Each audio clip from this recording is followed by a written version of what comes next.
que tout le monde sache qu'un pays développé, c'est un pays qui a beaucoup d'entrepreneurs. C'est un pays qui fabrique quelque chose. C'est un pays qui n'est pas forcément consommateur. Aujourd'hui, les Chinois, ils viennent dans la course. Ils sont même parmi les plus grandes puissances du monde. Parce qu'aujourd'hui, en Chine, on fabrique presque tout. Et ils sont partis de rien pour aujourd'hui être là. Donc nous aussi, on peut faire pareil.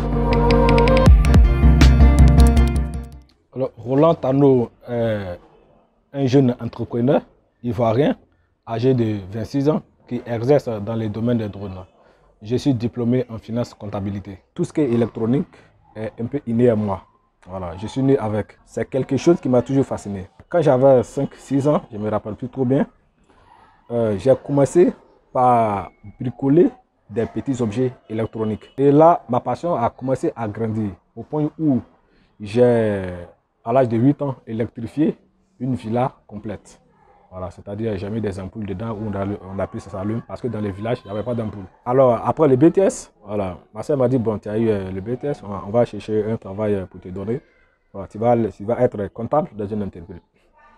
J'ai deux grandes soeurs, vraiment, merci beaucoup pour les efforts que tu fais pour moi. Mais, j'aime pas ce métier. J'aime pas l'idée d'aller m'asseoir au bureau pour travailler. Il y a quelque chose dans mon sang. J'aime la technologie.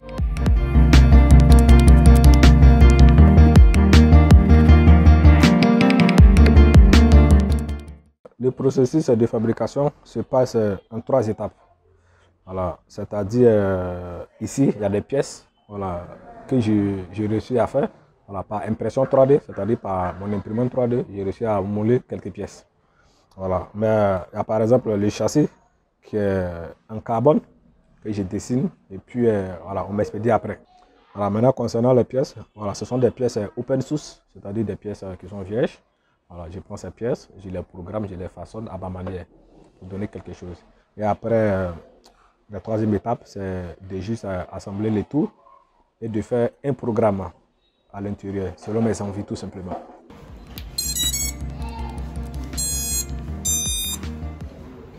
L'avantage ici par exemple, voilà, ça sera d'abord la personnalisation.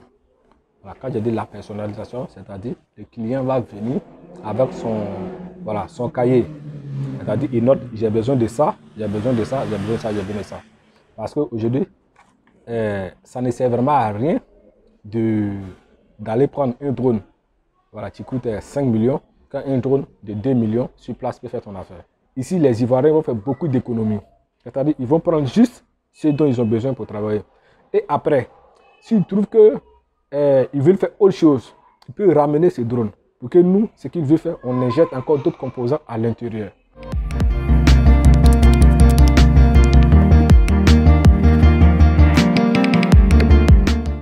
Pour parler de rentabilité, voilà, je dirais d'abord, je suis à la phase embryonnaire. C'est-à-dire que je dois vraiment perfectionner mes drones, surtout les drones agricoles, je dois les perfectionner à 100%. Voilà, avant de passer vraiment à l'étape de la commercialisation. Voilà, je ne suis pas vraiment loin de là, mais actuellement, ce qui me cale un peu, c'est les ressources, les fonds. Aujourd'hui, mes sources de revenus premiers, c'est au niveau des pilotages, c'est-à-dire opérateur drone, je vais sur le terrain pour travailler, et au niveau aussi de mes réparations, parce que je suis aussi réparateur de drones. Les difficultés que nous rencontrons dans ce domaine sont diverses.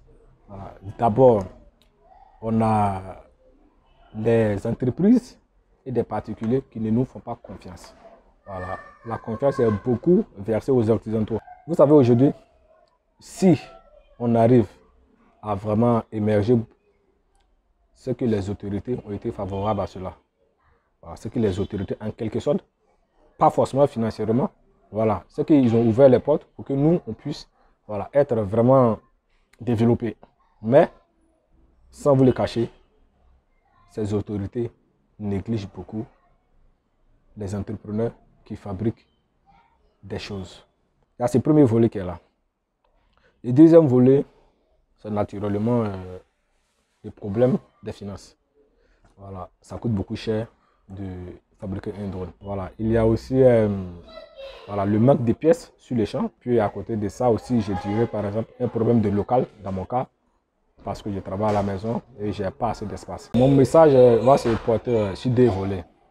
Voilà, c'est-à-dire le premier volet, c'est d'abord de ressourcer tous ces jeunes qui ont un diplôme ou pas, voilà, de vraiment se lever et de faire quelque chose. Toute personne a un savoir-faire en lui.